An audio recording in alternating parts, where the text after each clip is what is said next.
ओम शांति। आज प्यारे मीठे बाबा की मुरली मंथन की डेट है 30 अप्रैल 2025। बाबा कह रहे मीठे बच्चे, बाबा तुम्हें पुरुषोत्तम बनाने के लिए पढ़ा रहे हैं। तुम अभी कनिष्ठ से उत्तम पुरुष बनते हो।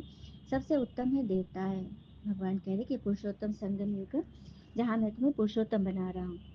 तुम बहुत कनिष्ठ हो गए थे, तुम्हें उत्तम पुरुष बनाते हो। सबसे उत्तम होते हैं देवता है। प्रश्न है, यहाँ तुम बच्चे कौन सी मेहनत करते हो जो सत्युग में नहीं होगी? उत्तर, यहाँ देह सही देह के सब विकारी संबंधों को भूल आत्म अभिमानी हो शरीर छोड़ने में बहुत मेहनत करनी पड़ती है। क्योंकि ये जो विनाशी शरीर है ना, ये जो देह भान है, इससे उपराम होकर आत्मिक भान में टिकने में बहुत मेहनत लगती है। सत्युग में बिना मेहनत बैठे बैठे अपनी इच्छा से शरीर छोड़ोगे। अभी यही मेहनत का अभ्यास करते रहो कि हम आत्मा है, हमें इस पुरानी दुनिया पुराने शरीर को छोड़ना है, नया लेना है। सत्य में इस अभ्यास की जरूरत नहीं। मतलब बाबा कल भी बोले थे ना कि विनाशी शरीरों से मोह छोड़ दो, क्योंकि ये शरीर विनाशी है। ठीक है। गीत है, दूर देश का रहने वाला आया देश पर आए। ओम शांति।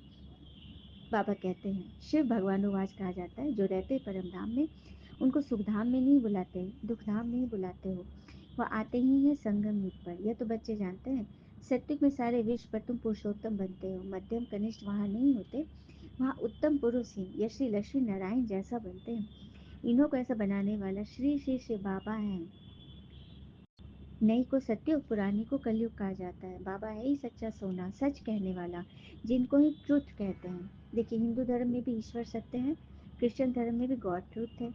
हाँ, सभी धर्म में ईश्वर को नूर माना गया है, लाइट माना गया है और सत्य माना गया है, क्योंकि वही आकर हमें सत्य बात बताते हैं, आत्मा की सच्चाई से अवगत कराते हैं।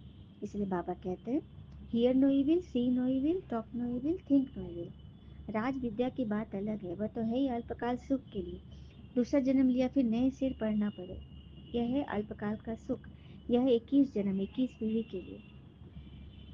पीढ़ी बुढ़ापे को कहा जाता है। सत्युग में कभी अकाले मृत्यु नहीं होती। यहाँ तो देखो कैसे कैसे मास स्केल पे होती है। ज्ञान में भी कोई मर जाते हैं। तुम अभी काल पर जीत पहन रहे हो।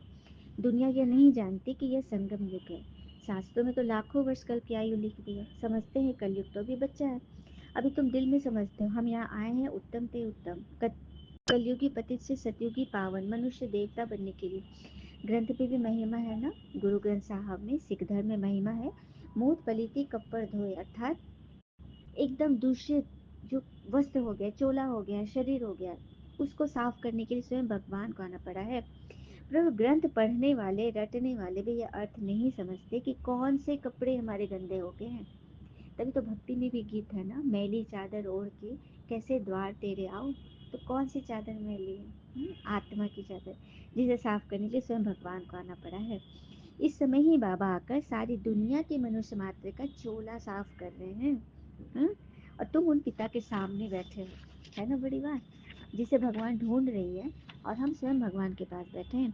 प्राणों से प्यारा एक भगवान ही है, क्योंकि वही हम बच्चों को दुखों से छुड़ाए अपार सुख में ले जाते हैं, है ना। भगवान हमको पढ़ाते, वो है ही निराकार, सच्चा सच्चा उन्हीं का तो नाम है शिव। सच्चा दरबार उन्हीं का तो है, क्योंकि वह कल्याणकारी है, सर्व का कल्याणकारी, सर्व का सदगति दाता है, ऊंच से ऊंच बाबा है। वो हमें पढ़ाकर होशियार बनाए। अब कहते हैं जाकर पढ़ाओ। इन ब्रह्मा कुमार कुमारियों को पढ़ाने वाले शिव बाबा हैं। तो अपने दिल से पूछो, हम भगवान से पूरा वर्षा ले सकेंगे? उनके लायक बच्चे बनेंगे? मनुष्य शरीर छोड़ते हैं तो हाथ खाली जाते हैं। वह विनाशी कमाई तो साथ में चलनी नहीं है। हाँ, विनाशी कमाई तो साथ में, जो शरीर जो धन वैभव कमा रहा है वो तो साथ नहीं जाएगा ना। आत्मा के संस्कार तो साथ जाएंगे। इसलिए तो परमात्मा आत्मा की सफाई करने आए। दुनिया जाती है हाथ खुला छोड़ के लाश समय, और हम लोग जाएंगे हाथ भरते होके, संस्कारी बन के, है ना। ये बाबा कहते पिछाड़ी में तो बहुत दुखी हो मरेंगे। जब नेचुरल कैलेमिटीज होगी, हाँ, पांचों तत्वों का एक साथ जब हमला होगा, तो किस तरह की स्थिति होगी। तो दुनिया तो वैसे ही चले जाएगी, लेकिन तुम बच्चे जाओगे एकदम हल्के से। हम्म? तो भले अभी घूमो फिरो, लेकिन मेरी याद में रहो तो पावन बन जाएंगे। बाकी आफतें तो बहुत आनी है, बहुत हाय हाय करते रहेंगे। तुम बच्चों को भी ऐसी प्रैक्टिस करनी जो अंत में एक शिव बाबा की याद है, उनकी याद में रहकर शरीर छोड़े। यही प्रैक्टिस करनी है। अच्छा, मीठे बच्चों प्रति भगवान के नमस्ते, हम बच्चों के भी प्यारे बाबा को नमस्ते। धारणा के लिए मुख्य सार पहली पर, जैसे ब्रह्मा बाबा ने अपना सब कुछ ट्रांसफर कर फुल पावर बाबा को दे दी, सोचा नहीं ऐसे फॉलो फादर कर 21 जन्मों की प्रारब्ध जमा करनी है। दूसरी पर, प्रैक्टिस करनी है अंत काल में बाबा के सिवाय कुछ भी याद ना आए, हमारा कुछ नहीं सब बाबा का है। भावा और वर्षा, इसी स्मृति से विजय माला में आ जाओगे। वरदान है, मनसा पर फुल अटेंशन लेने वाले चढ़ती कला के अनुभवी विश्व परिवर्तक भव। मनसा पर फुल अटेंशन लेने वाले चढ़ती कला के अनुभवी विश्व परिवर्तक भव। विस्तार है, अब लास्ट समय में मनसा द्वारा ही विश्व परिवर्तन के निमित्त बनना है, इसलिए मनसा का एक संकल्प भी व्यर्थ हुआ तो बहुत कुछ गवाया। एक संकल्प को भी साधारण बात मत समझो। वर्तमान समय संकल्प की हलचल भी बड़ी हलचल गिनी जाती है, क्योंकि अब समय बदल गया, पुरुषार्थ की गति भी बदल गई, तो संकल्प में भी फुल स्टॉप चाहिए। जब मनसा पर इतना टेंशन हो तब चढ़ती कला द्वारा विश्व परिवर्तक बन सकेंगे। स्लोगन है, कर्म में योग का अनुभव होना अर्थात कर्म योगी बनना।